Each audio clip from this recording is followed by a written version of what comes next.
Hello, I'm Ian. And I'm Sam. And we welcome you to the latest episode of Such a Ranker, the show where we take 5, not 7, completely random films and try to rank them from worst to best. What could possibly go wrong? Sam, what are the films on our list for this episode?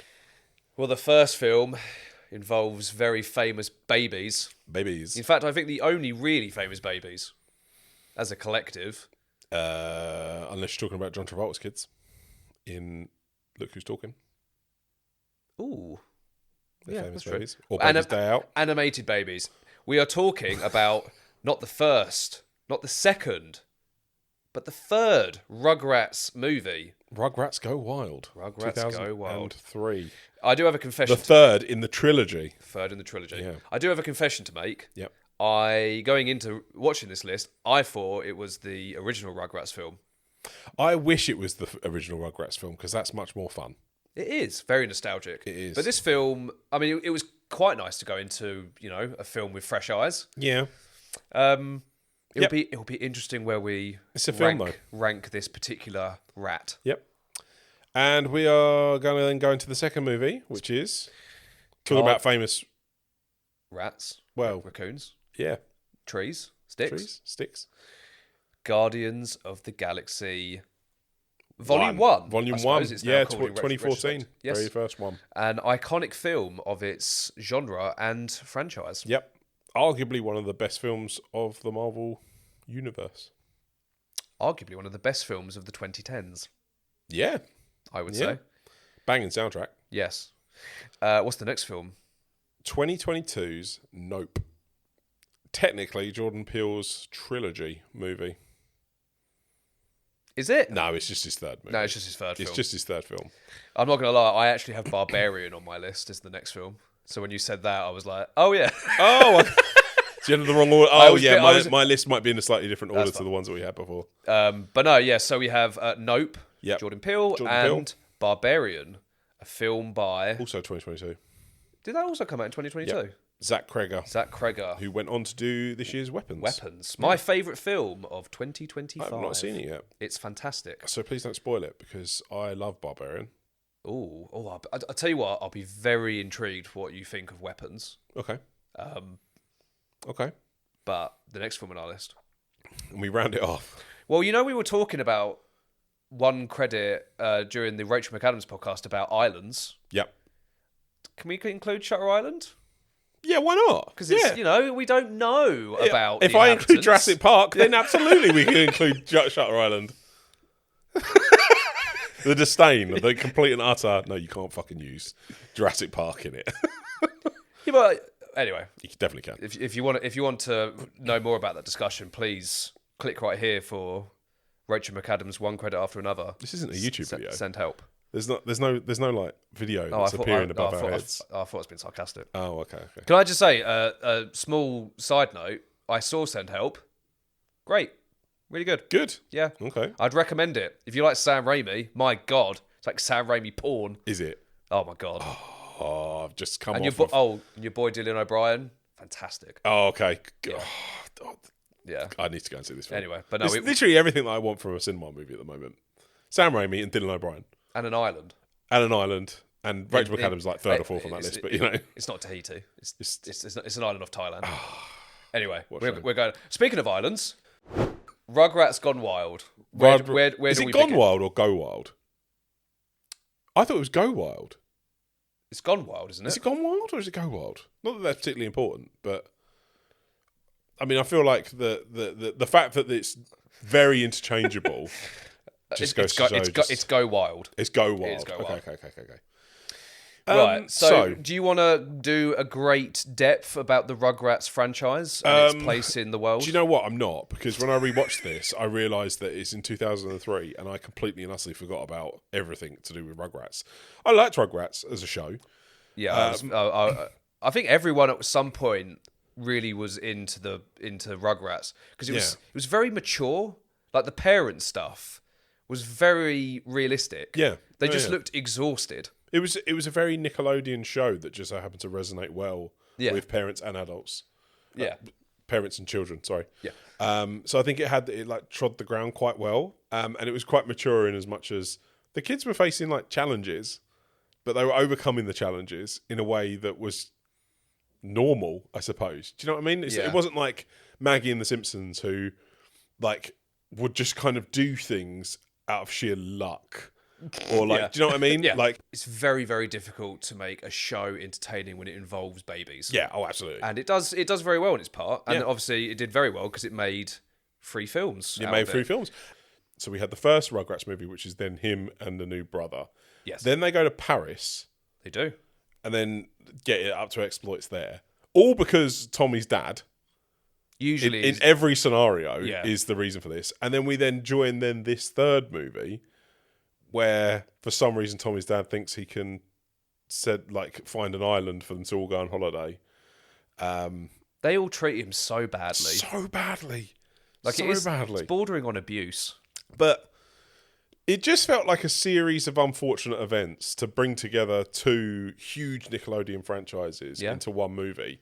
Because both films act as a series finale to both shows. Wild Thornberrys was great. Wild Thornberrys was great. I remember that growing up and just thinking, this was a really cool show.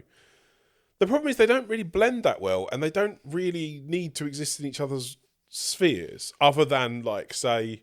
the beginning's quite interesting because you've got Tommy going, oh, yeah, Nigel Thornberry is, like, the guy who, like, I love and he's basically the David Attenborough equivalent to kids now, right? And on one side, it's like, yeah, that's really cool. It doesn't really need to be more than that. Like, that's what the friendly nod could be. You don't need all the exploits then of them bringing them into it. Because then when he's a 3-year-old at one point and but it's Angelica's driving a fucking boat and it's like, what's happening? It was just that era of iconic franchises just doing like some kind of... I don't even know what the word is. It's almost like you had AVP, Alien vs Predator, Freddy vs Jason, and then Rugrats Go Wild with the Thornberrys. It was like the apt comparison. It was like a weird era of like, what can we do? Yeah, mashups. Freddy vs Jason made $100 million. Yeah, we've got Rugrats and the Thornberrys. Yeah. Let's see what we can do with this. I must admit, watching it back, I was a little bit disappointed because I always thought highly of those 2 shows. Do you know what I mean? Like. Well, I mean... I know you get what you get with these things. It was the end of the road. I went... Because I thought it was interesting, because in terms of a film now, right, when you consider what was coming out around it, it's really nothing compared to that, right? Almost to the point where it's a bit embarrassing that something like this exists, when at the time you had things like Finding Nemo was out in the same year. Yeah. And then the films then in the 2 years previous to that, you had things like Shrek out and all of that lot. And this then felt a little bit... clumsy. That's why this exists. It's like, what can you do? You're competing against, like, again, Pixar at this point was still incredibly fresh. Yeah. What can you do? Yeah. And they thought, well, we'll just, put 2 eggs in one basket and so we do. I think it did okay, money-wise. Okay. I'll tell you one thing, the animation, obviously it's not Pixar, but it does look good. It looks much better than a lot of the animation you get now. Yeah. I do miss that kind of animation. Yeah. It does have a lot has a lot of polish to it. Yeah. It actually looks like a real, when you compare it back to the TV show. Yeah. Like, looks just great. chalk and cheese, like in terms of what the quality of the actual animation itself. But it's a weird one. I've forgotten it. I watched it on Sunday. Oh, okay. I literally watched it yesterday. Yeah. And do you know when you just get to a point where you're like, I've already forgotten that movie. I've already forgotten it. It's harmless fun. Did you think it was fun, though? Did you actually enjoy it? Well, I say fun. It was like nostalgic. It was because, again, I haven't seen any of these characters for like 25 years. Yeah. So it's like, oh, this is cool. Yeah. At no point did I hate the film. I no, just think it's hugely inert. It's by the numbers. I mean, at the time, again, it's competing with, what was it, 2003, 2002? Yeah, to 2003. So you've got, at the time... You've got, like, Finding Nemo. Honestly. So you got Finding Nemo came out that year. You had Shrek, Monsters, Inc., Spirited Away, Lilo and Stitch, Ice Age, Treasure Planet, Finding Nemo, all released. Yeah. Either just before or in the year of 2003. Nickelodeon probably thought, my God, we need to... There's no niche here. There's no niche. Like, how do we possibly fit this in? We need to take a chance with that Drake and Josh pilot. Movie number 2, Guardians of the Galaxy. James Gunn. What can you... I mean, this film... We were working at the cinema when this came out. I was not. Were you not? Nope. 2014? I didn't like Guardians of the Galaxy when it first came out. Well, we're going to have... It was in the same weekend that I also didn't like The Guest. You like The Guest? I rewatched both of those and they became like my favourite movies. That's hilarious. So I think I was in a weird transitional state where I was just like, I hate cinema. Yeah. And then I came back and I was like, you know what? I rewatched them. I was like, The Guest is one of my favourite films ever now. We're doing that Dan Stevens one credit. We're doing it again. Dan Stevens. Well, anyway, Guardians of the Galaxy, a film that is basically the Sgt. Pepper Lonely Hearts Club Band of the MCU. Yep. It's fresh, it's inventive, takes the franchise in a completely different direction. Yep. And the plot, loosely on IMDb, a group of intergalactic criminals must pull together to stop a fanatical warrior with plans to purge the universe. That's the IMDb summary of the plot. But it's so much more than that. So much more. It's very stylized in the James Gunn formula that effectively runs DC now. Yep. This film is 12 years old, which is nuts. Yep. What's its legacy like in the grander MCU sphere? I think it's one of the most unique of the franchise in terms of what it does. I think it still holds that crown. I think Guardians of the Galaxy 1 is the best of the Guardians trilogy. I think it goes 1, 3, 2 in terms of I love quality. 2. Do you? I absolutely adore it. See, I have... Every time I watch 2, I less enjoy it. It's in my top 5 MCU films. Really? I love it. Love the humour. I love the fact that... I got wound up by the humour. It felt like a Stargate SG-1 episode. Okay. It felt like a real episode of science fiction. It just had that kind of... They're in a situation, they've got to go out of it, and they discover some stuff about themselves along the way. I know you could technically argue that's literally every story ever conceived, but when I watched this, I just felt very, very science fiction, and the humour I loved. I loved Drax in Volume 2. Okay. So would you rate 2 higher than 1? Yes. Wow. But that is just completely down to personal preference with the humour. Okay. I know the humour is in 1. 1 has a lot more story structure. So let's say in terms of the bigger MCU storyline 2. Yeah. Obviously it introduces Howard the Duck, who plays a pivotal role in the MCU. Yep. Will he actually? No. Okay. No, it's a lot of fun. The first one. We're now talking about the first one. Well, they all are, but the first one in particular, which we're talking about in this podcast, it's just a lot of fun. So much fun. Characters have got a lot of depth. Yep. And they're interesting, which going into this film, I mean, where were we? We just had Winter Soldier, or did Winter Soldier come out after this? Before this. Before this. Yep.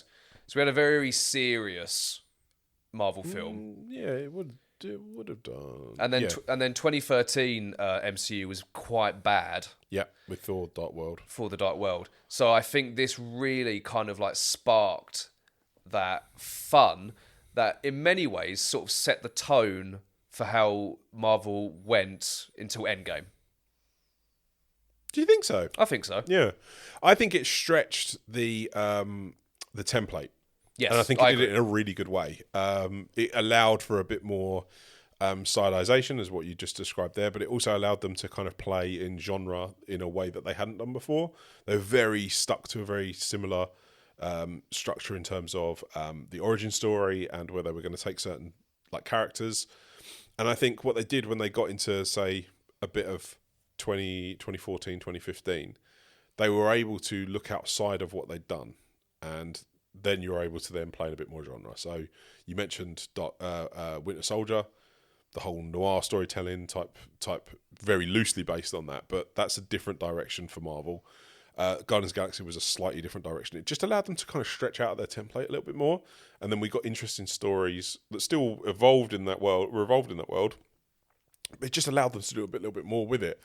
Well, that's the other thing. Winter Soldier is obviously directed by the Russo brothers. So you basically had the most identified directors of Marvel established from this year. Yes. So you had the Russo brothers with obviously their direction. They took Captain America and the Avengers, and then you had James Gunn playing around with his very unique storytelling style. Yeah. Which I think everyone loves. Yeah. I think because it's fun. Yeah. Like, I think you mentioned it there. It's just good fun. They absolutely nailed the casting. Well, it made stars, didn't it? I mean, I didn't really know that much about Chris Pratt before this. Drax was completely new. So that's where it differs, right? Because I grew up on wrestling, so I knew Dave Batista. Was he that famous? Batista? Yeah. Yeah, in wrestling he was.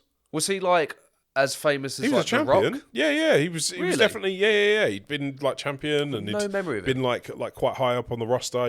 He'd been in factions with Triple H and I remember Stone Cold Steve Austin and The Rock. yeah. So Batista was when John Cena started becoming into it. So you're looking at 2002, 2003, and then as you got to 2004, 2005 was then when Evolution and like Ric Flair, Triple H, and Batista were with Randy Orton, and then they broke all that off. Was John Cena really that long ago? Yeah. Because my little brother, when he was, this is like the late 2000s, when he was like 7, he was obsessed with John Cena. And who's the other one you just said? Triple H? No. Randy Orton. Randy Orton. Yeah. Yeah.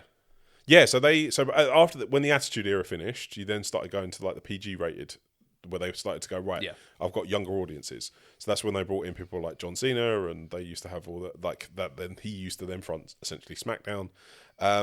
So I knew who Dave Batista was from wrestling, and so you know you kind of go in there with a bit of trepidation because you're like, oh, there's a lot of like wrestlers have kind of transitioned into acting well. Great. But he was amazing in it, Loved you know. Chris Pratt I knew off the back of Parks and Rec. And I'd follow Parks and Rec, and that was a funny sitcom in my life. I would be very interested. One day we'll have to do an episode about Chris Pratt.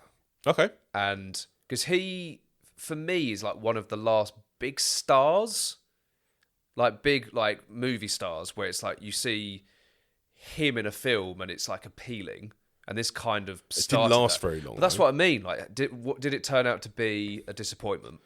Well, I mean, we won't have time to go into too much detail about that tonight. I personally think that Guardians of the Galaxy is an ensemble movie, and I think Chris Pratt works in an ensemble cast.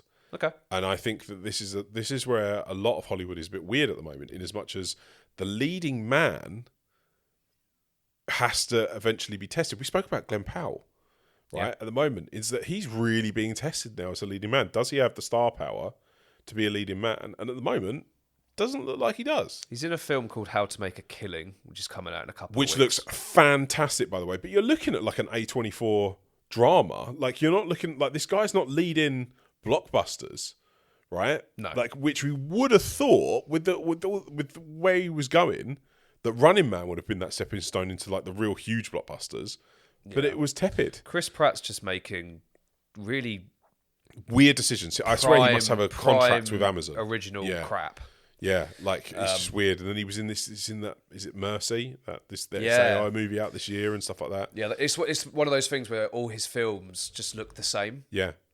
But then you've also got Zoe Saldana, who this like added to her box office because she's got one of those insane box office draws. Vin Diesel is Groot. Bradley Cooper, which is a great voice performance. Yeah. Great, very voice underrated. performance. I think people all seem to forget that he is Bradley Cooper. Yeah, oh yeah, but it's just a standard bit of casting. But then also it was everybody else around these five in this movie. So you got Lee Pace, who was the villain. Karen Gillan was in it as well as Nebula, who's fantastic in that role. You have John C. Reilly and Glenn Close turn up. They're in it for a little bit. Benicio del Toro is the collector. So you've got so many people in here, and you've also got Peter Serafinowicz, who everybody loves. He just has this just iconic moment in the movie where it's just a-holes. You know, the front door was left open again last night.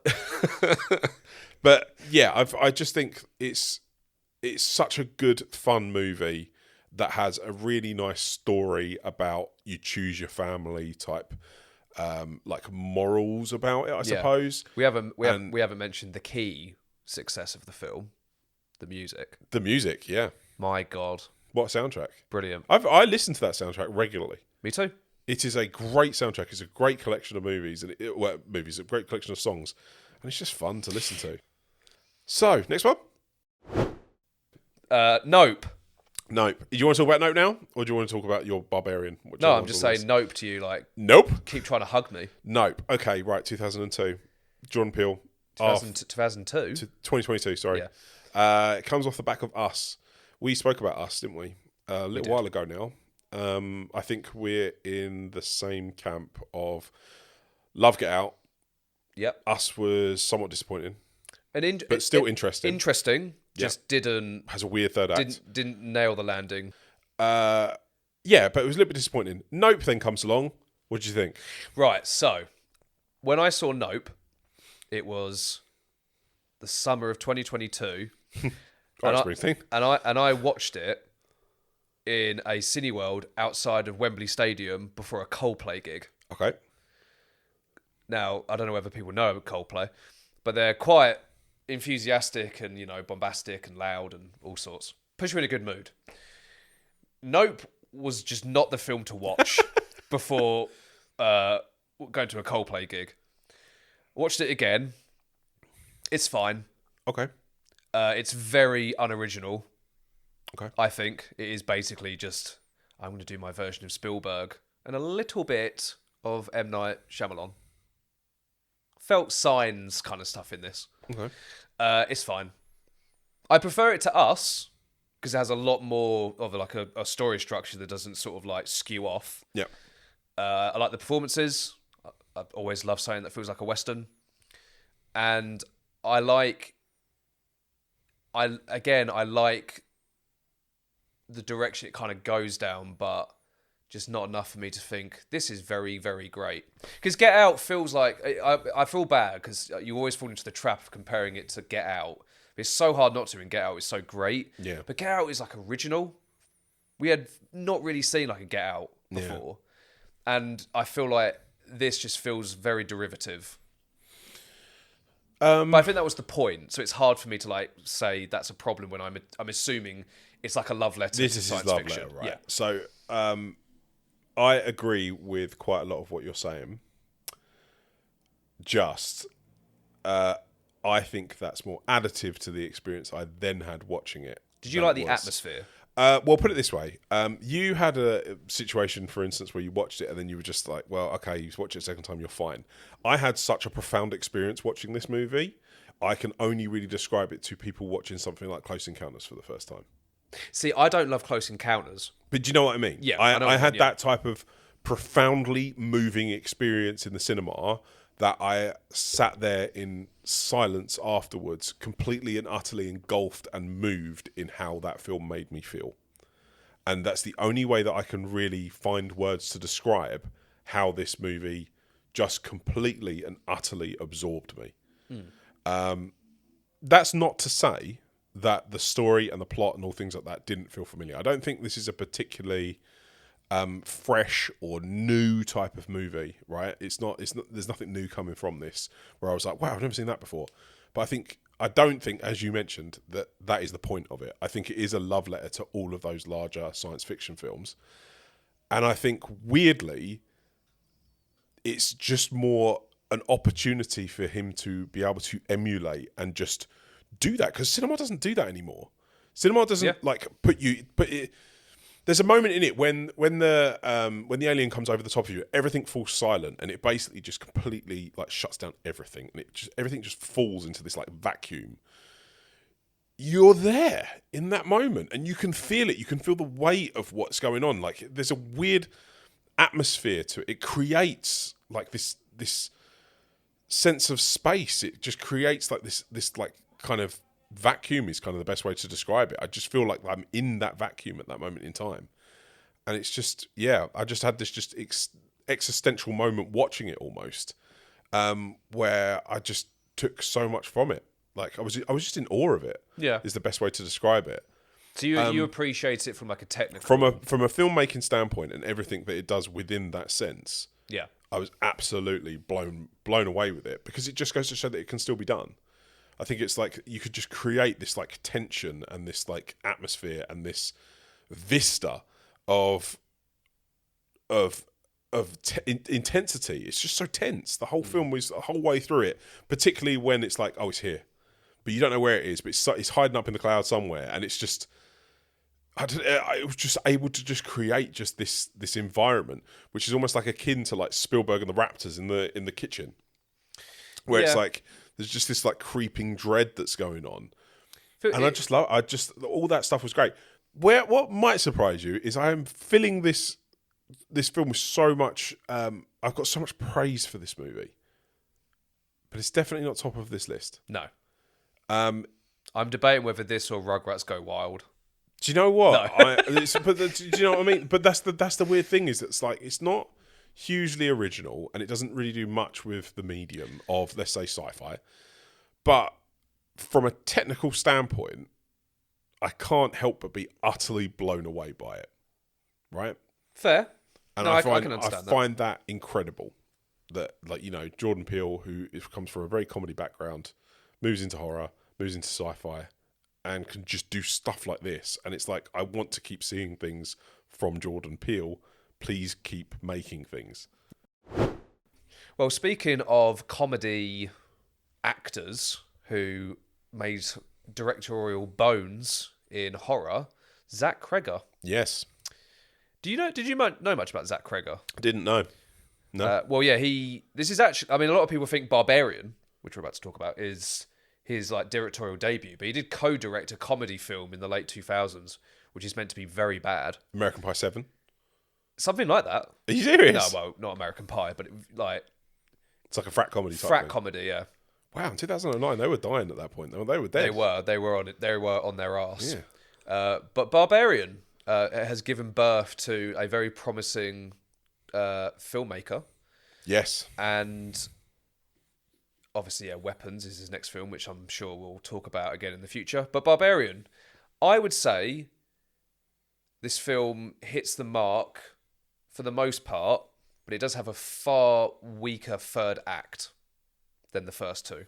Which is interesting, because it doesn't have a third act. Basically, yeah. It's just a 2-act movie. The first act is fantastic because it does a very clever thing of subverting your expectations because you're presented with Stellan Skarsgård's son, Bill. Yep. Who's literally off the back of doing it at this moment in time. The really, really well paced. He literally set up to be the villain. The tension is like palpable. Yeah. And then it's a film that just spins off in so many different directions. Yeah. But a rather weak third act that kind of descends into tropes. And a little bit too silly. No, mate. I watched this like so close to when I watched *Malignant*, and we know if you've listened to this at all, you know how much Sam and I love *Malignant*. Like that is like we have to do a watch along to *Malignant*. I don't think we've ever discussed *Malignant* on the pod. Okay, right. Well, if we've never discussed it on this pod, you have to understand that Sam and I have a love for *Malignant*, which runs so deep and so wide that I don't think we will never hear a bad word to say about that movie. It's so much fun. Might be the greatest thing to come out of COVID. Yeah, I think so. And I weirdly see Barbarian almost like as a great two-hander with something like *Malignant*, because it's so nuts.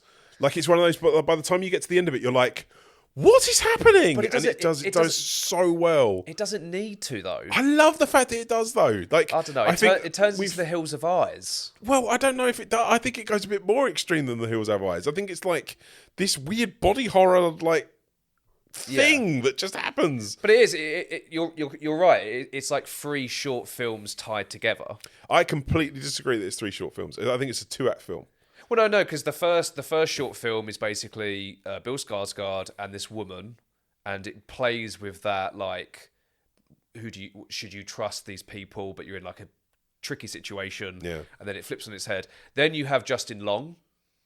See, I come into it, and he's like kind of like the worst of like all like sort of subverting expectations for what he then became famous for. Yeah. Although you can't forget the fact that he was in the first Jeepers Creepers. So he actually has a weird, interesting relationship with horror as well. Yeah. But he was a good choice. Because, you know, originally the first person they wanted for it was Zac Efron. Cregger wanted Zac Efron. That would have been a bad choice. But he then went with Justin Long because he liked the irony of the fact that Justin Long is literally known as the kid from Dodgeball and just this lovely, sweet character from, like, New Girl and things like that. I think you say that. He was in Tusk. He was in Tusk, but it wouldn't surprise me if this is where he went, oh, actually, this would be a good thing. But again, Jeepers Creepers. I'm going to say this now. Tusk is one of the worst things I've ever seen. I've not seen Tusk. It's so bad. It's like The Fly, but really bad. But with a walrus. It's Kevin Smith, right? It is. Yeah.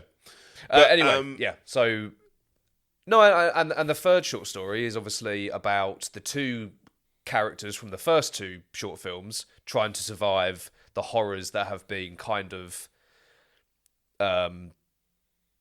what's the word, like the shadow in the background. Yeah, I loved it. Yeah, I loved it. I got on board with the twist, and I was just like, do you know what? Just do what you got to do. In the same way as I did it with *Malignant*, where it was like, just do what you got to do. I'm just so on board with this now. we just didn't need the mutants.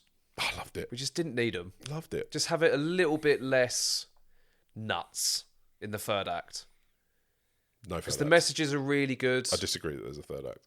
Okay, fair. The least good short story of the three that we got, but I think it shows a lot of promise, and that promise was weapons. Okay. And weapons is great. Shutter Island. Shutter Island. I know. One of the great underrated gems of the 21st century.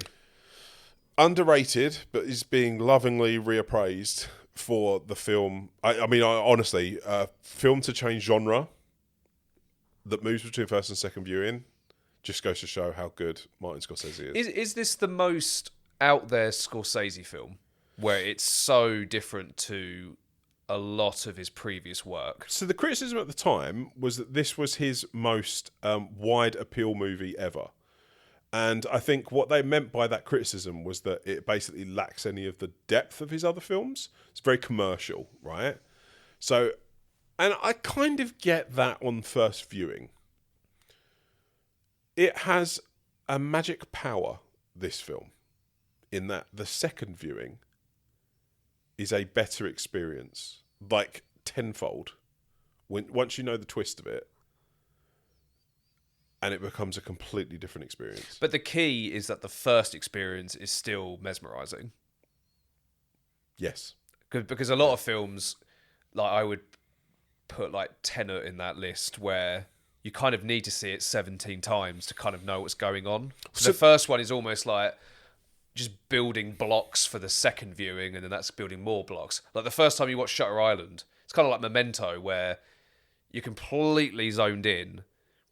It's a brilliant, maybe the most textbook psychological thriller ever, in many ways. Oh yeah. And like it builds intrigue, and then it just has that killer ending with, oh my god, it's really it's hard to explain without spoiling it all. But I mean, the premise is very simple. Leonardo DiCaprio has to go to Shutter Island to investigate basically all the mishaps that are happening on said island, and he discovers a few home truths along the way. Yeah. I mean, that's the premise in a nutshell. Well, IMDb describes it as 2 US marshals are sent to a mental institution on an inhospitable island in order to investigate the disappearance of a patient. Yeah. That is the story. There's the story, but that does not tell... The story. The story comes along in the second film, in the second watch. Well, no, the story, wink, wink. Yes. Wink, wink. There's a lot that happens. We're not going to spoil it for people. We're not going to spoil it because it's brilliant. So and you good. have to, the first viewing is so integral to the second viewing, but it's also a movie that you have to watch more than once. Yes. I think it's a profoundly emotional movie. Yes. That DiCaprio, I would easily put this in his top 3. performances. Yeah. It's this. This came out the same year as Inception, right? That is nuts. Is insane, right? Which and two main characters, oddly similar. It's amazing though how things are tackled throughout with the characters' emotions and their mental state and so on and so forth. And Shutter Island as a performance from DiCaprio is very, very, very impressive. Really shows his range. Yeah. And how much he's listened to people and his descent. Yeah. His descent as the film goes on, because it's a very vulnerable film for him in like almost every possible way. Yeah. And it's the kind of film that people will look back on when he's an old man and think, God, he had a lot of range. Yeah. Because I do think, I mean, it's just, he could have easily have won the Oscar for this. I think it's better than it was definitely better than his performance in Revenant. I would say this is easily better than any performance he did in the 2000s. No, Revolutionary Road. Well, that's true. But he is front and Revolutionary Road is his best performance, full stop. Do you think? Yeah. You love that film, though. Yeah. You love that film more than, like, Sam Mendes. Probably, yeah. I love that film so much. Like, Revolutionary Road to me is... every time I get to the end of that film, I'm in floods of tears. Yeah. But he's front and centre of this film, and the supporting cast is fantastic. Yeah. Mark Ruffalo is brilliant. Yeah. Ben Kingsley's brilliant. Ben Kingsley, we were saying this just off camera. Buffalo Bill's really good. Buffalo Bill, yeah. You were saying this just off camera, actually. The absolute gem of this film is Ben Kingsley. Yes, he is the secret ingredient that makes this film go from very, very good to like bordering on a masterpiece. Oh, he's such a sympathetic character. Like he's what makes the second viewing to me. So I've seen this film a few times, but the more and more I watch it, the more emotional I get throughout. It's literally from the moment the film starts, not necessarily when they're on the boat, but as soon as they get there, it just makes that last line just so sad. And his look, the way that he gives the line, the way that it's even said, I just found it such a profoundly sad film. Would you say it's like a very good showcase for the power of trauma and compassion? Yeah, really is. Yeah, really is. And I think it's also a really interesting look at things like PTSD. Yeah, and trauma and the system. Yeah. But as a movie, it's a really moving picture. It works as there's no like fat like at all in the film. Yeah. Basically every word and look is like integral to building to that climax. Yeah. Yes, it's a superb watch. Yeah. And it's just so... It feels weird that this is a Scorsese film because it's obviously he's like the most acclaimed director in cinema. Yeah. And then he's made this, which like would be most people's masterpieces. Yeah. Yeah. And this is just like a little thing that he did with Leo. Yeah. We're now ranking the unrankable. Where would we start? Should we start with, let's start with worst. I mean, jokes aside, definitely Rugrats. Rugrats is at the bottom, but it isn't like... We're not like trampling on it like Die Another Day. Do you know what I mean? You shut your mouth. I'm Die sorry. Another Day. Oh. Did that even come bottom? I don't think it did. Die Another Day did not come bottom. It doesn't come up enough. It fucking did come bottom. I can't remember. It's going on the overall ranking table. Fantastic. Rugrats Go Wild. It's very... we're so far removed that... I mean, it's 23 years old now. We're so far removed from Rugrats to actually turn around and say that we hate the movie is a little bit... Weird. I don't think we could physically do it. Cool. Okay, so we got Rugrats Go Wild is the worst. Do you know what? I'm going to be somewhat contrarian here. I think the next one is Nope. I agree. Yeah. Yeah. Even though I very much had a very moving moment in it, I think it's next. 3. Okay. Guardians of the Galaxy, Barbarian, or Shutter Island. I mean, 1 is obviously not there, but... Do you know what? I'm going to go... Go on. Barbarian. Oh, thank God you said that. I did exactly the same thing. I love Barbarian so much for what it is. I don't love Barbarian. I really enjoy it. But Guardians... I know it's our own personal taste, but I think Guardians just did such a good job of like setting the tone for... kind of Marvel in many ways. I think Guardians of the Galaxy defines Marvel for a lot of people. Yeah. Like the humour and the characters. I think it has its own subset of fan base. Like it has its own zone. Well, I mean, this is stupid. Like, this is why such a rank is stupid because we're comparing Guardians of the Galaxy, this enormous film, to Rugrats, to Rugrats and Barbarian, Yeah, which could not be any more different. This is why I both love and hate this process. Like, but no, I will have Barbarian third on my list. Barbarian third. I think I agree. No, yeah. I do agree. But no, I think, Guardians of the Galaxy, really fun film. Incredibly rewatchable. Music's great. Yeah. But that is also my second. So number 2. Yeah. Number 1. it has to be Shutter Island, doesn't it? I love the way that we said this is really hard to rank, but this is the most easiest actual ranking we've ever done, I think, in terms of actually easily. Well, yeah. I think it's the hardest ranking, but it's actually the most we've ever been on the same page about all of the movies, right? Yeah. So I think that makes it easier because then we're not also having to argue and make ourselves feel bad about our own decisions.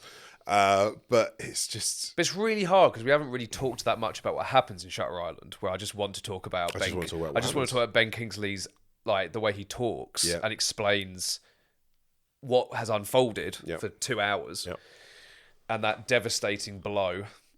We'll do a let's talk about it. Yeah? At one point. Thank you for taking part in the latest episode of Such a Ranker. How do you rate our list? What do you agree or disagree with? Would you do anything differently? We love to hear your opinions, so please let us know in the comment box below. Otherwise, take care, and we'll see you soon. Goodbye.